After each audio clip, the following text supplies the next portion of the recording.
মোবাইলের ব্যালেন্স শেষ হয়ে গেছিলো। আমি আগে তাড়াতাড়ি দৌড়েছি, জানো তো, মোবাইলের ব্যালেন্স শেষ হয়ে গেলে মরে যাবো, যেন আমার শরীরে প্রাণ নেই।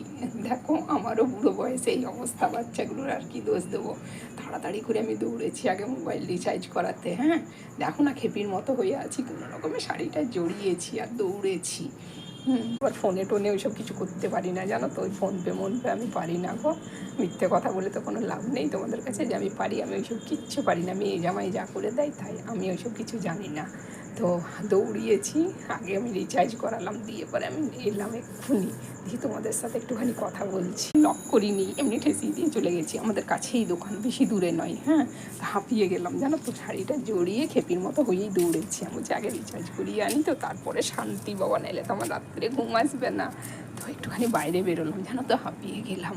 তাড়াতাড়ি করে গেছি, তাড়াতাড়ি করে চলে এসেছি।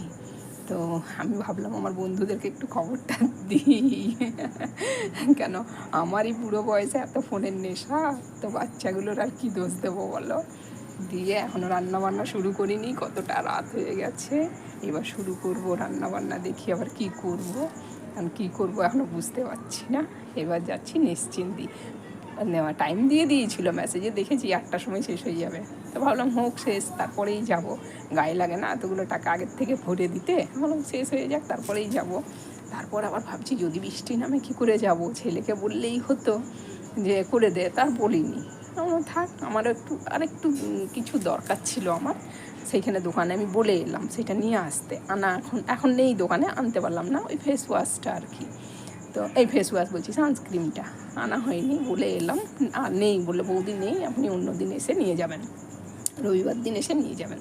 তো ওইটার জন্যও আরও আমি যাওয়ার চেষ্টাটা করলাম আর কি, আনাইলে হয়তো ছেলেকে বলতেই পারতাম, কিন্তু বলিনি, ওই জন্য বলেও আসা হলো। আর এইটাও হলো, আবার রবিবারে গিয়ে ওটা নিয়ে আসবো। আমার রিচার্জ হয়ে গেল, এখন নিশ্চিন্তি বাবা 28 দিন।